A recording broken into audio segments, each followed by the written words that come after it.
Divided World, Divided Class. Section. The Value of Labor Power and Global Wage Differentials. Labor power is, quote, the capacity to do useful work which adds value to commodities. As Marx noted, there is a, quote, historical and moral element, end quote, to the value of labor power. On the one hand, historically situated class struggle to retain a larger share in socially created wealth determines the divergent returns to capital and labor. On the other, there develops a dynamic between the rising wages sufficient to set in motion a higher organic composition of capital, and the superexploitation necessary to offset the same. For Amin, the dynamic equilibrium of the capitalist system requires that high investment in the most advanced fixed capital, Department 1, be accompanied by a proportional rise in wage levels, so that the surplus value realized in the consumer goods industries, Department 2, may be fully reinvested in the expanding phase of accumulation.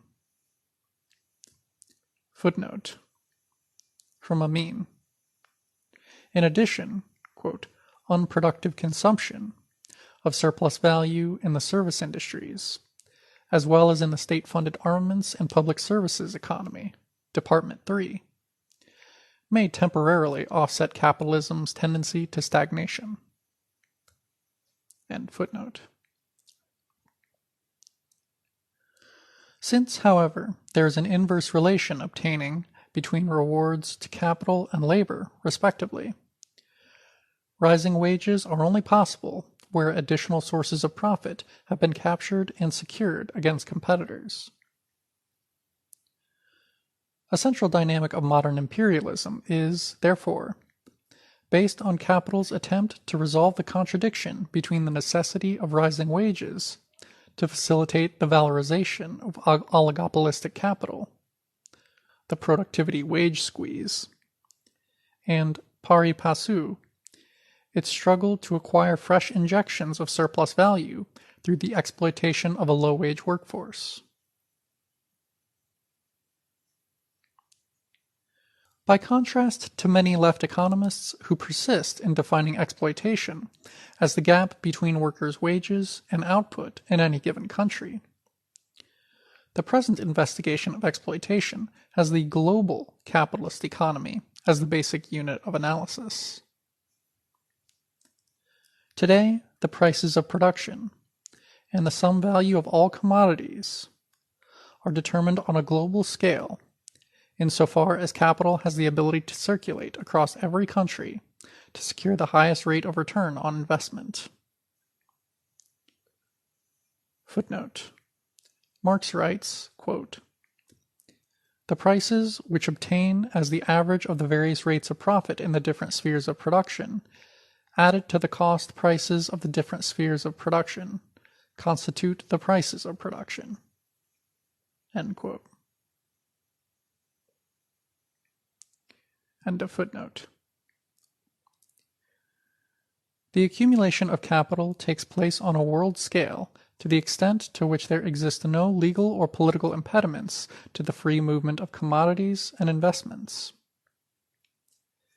Insofar as capitalist production relations advance, quote, the value of labor power at the world level is linked to the world average level of development of the productive forces.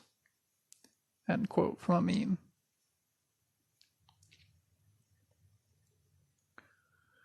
Within the capitalist system tout court, competition between capitals and the attendant need to maximize the rate of exploitation ensures that the value of labor power tends to coalesce around the cost of the labor time required to produce those goods necessary to the reproduction of, quote, living labor, that is, the subsistence goods, food, clothing, fuel, and shelter, necessary for the worker's own survival. Beginning of long quote from Marx. The worker's means of subsistence must be sufficient to maintain him in his normal state as a laboring individual. his natural wants, such as food, clothing, fuel, and housing, vary according to the climatic and other physical conditions of his country. On the other hand, the number and extent of his so-called necessary wants, as also the modes of satisfying them, are themselves the product of historical development, and depend, therefore, to a great extent on the degree of civilization of a country, more particularly on the conditions under which, and consequently on the habits and degree of comfort in which, the class of free laborers has been formed. Nevertheless, in a given country, at a given period, the average quantity of the means of subsistence necessary for the laborer is practically known. End of quote. Marx believed that wage rates would tend to equalize as capitalism matured. However, there are several, quote, obstacles in the way of the proper commodification of labor power. 1. Unequal exchange, decapitalization and global oligopoly curtailing competition. 2. Laws preventing the free mobility of workers. 3. Limits to the reduction of skilled to unskilled labor. And 4. The continuance of craft and trade prejudices amongst workers. It is argued here that, under conditions of global oligopoly, workers in low-wage countries who are prevented from raising their wages above the subsistence level contribute a portion of the surplus value created during their working day to capital and labor in high-wage countries by means of capital export imperialism and unequal exchange. We may identify at least 5 interrelated factors explaining low wages in third world countries. Historical value transfer. Over centuries, the Third World has transferred much of its economic surplus to the colonialist and imperialist countries. The concomitant and ongoing limitation of a national basis for capital accumulation in the Third World has meant that the fully or semi-comprador bourgeoisies there, those capitalists acting as middlemen managing production for foreign-owned firms and retailers, have increasingly come to rely upon exporting to Western markets. Consequently, industrial capitalism in the Third World has been held back with the field of capital investment, whilst competition between competing national industries there for access to a restricted and monopolistic Western market had produced a, quote, race to the bottom in terms of workers' wages. Semi-feudalism. Across the Third World, that is, the neo-colonial world, the spread of capitalism takes place through imperialism's superimposing it on an unreconstructed semi-feudal subsistence sector of the economy. It is the latter which allows the modern sector, dominated as it is by imperialist interests, to pay the working class wages barely sufficient to cover the costs of the reproduction of their labor power. That is, of their maintenance during employment and old age. The reproduction costs of labor power are instead left to the pre-modern agrarian economy. In third world countries, semi-feudal social structures have historically been preserved by means of a post-colonial alliance between a large landowning bourgeoisie and imperialist monopoly capital, the former seeking to maintain high ground rents and market dominance, and the latter safeguarding conditions for the continued extortion of surplus value beyond what is possible in its home countries. Lack of agrarian reform, whether on the basis of nationalization to create a free market in land, or on the basis of collectivization to supply the needs of domestic industry, has meant that working people in most non-OECD countries remain tied to the land, even after formal decolonization. They must produce commodities on small plots so as to afford their subsistence and pay their rents and debts to landlords. Semi-feudal comprador capitalism has created a situation whereby a highly impoverished agrarian population must seek wage employment, since its livelihood is jeopardized by a market influx of heavily subsidized and expensive produce from the imperialist countries, and the dispossession of its land. The outflow of surplus labor from the countryside to urban labor markets, these restricted by the predominance of foreign oligopolies, creates a constant downward pressure on wages.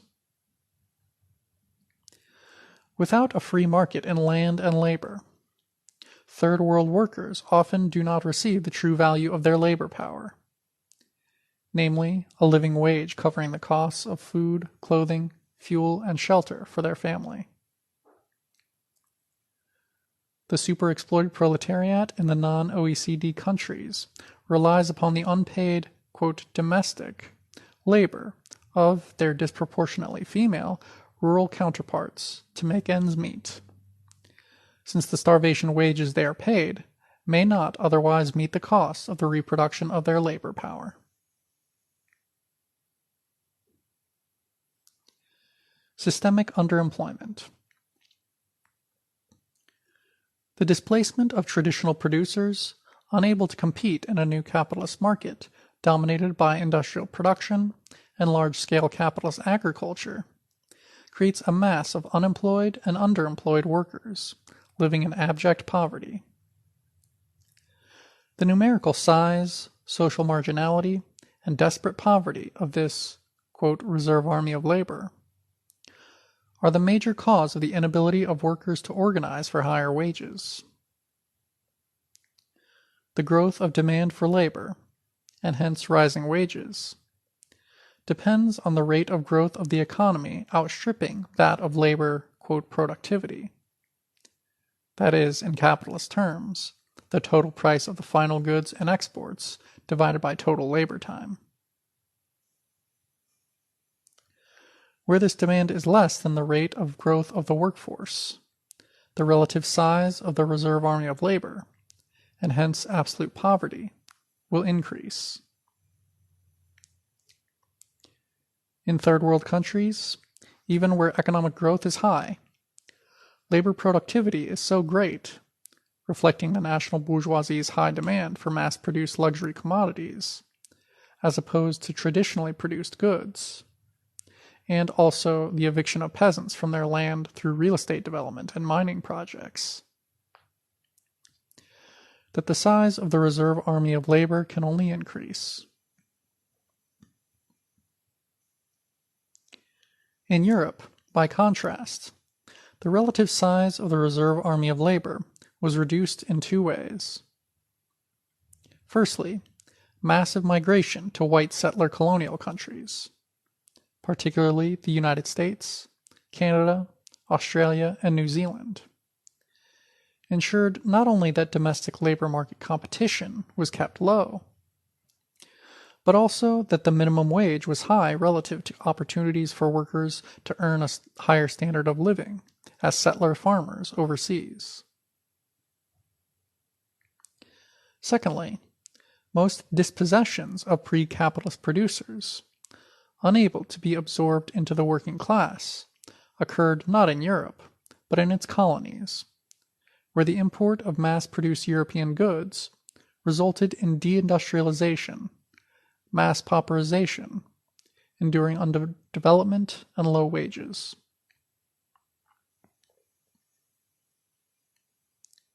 Militarized borders. The draconian restriction of migration of low-wage, third-world labor to high-wage countries, a highly popular policy undertaken by all first-world governments, upon pain of electoral defeat, if not outright political meltdown, prevents the equalization of returns to labor interzonally, and ensures the perpetuation of a global wage hierarchy. Military repression. Violent state repression of agrarian reform movements and trade unions in the Third World countries keeps the working class there from being able to raise its wages or enhance its bargaining power within the class structure. Armed struggle against organized workers and peasant movements in the Third World normally takes place through the funding of local elite autocracies and their state and paramilitary forces by the Pentagon, itself amply financed by a gigantic military-industrial complex. However, when Western interests are radically challenged either by a strong communist or nationalist movement, military means, ranging from unconventional or proxy warfare to outright aggression, occupation, and wholesale destruction, are employed, typically under U.S. auspices. End of section.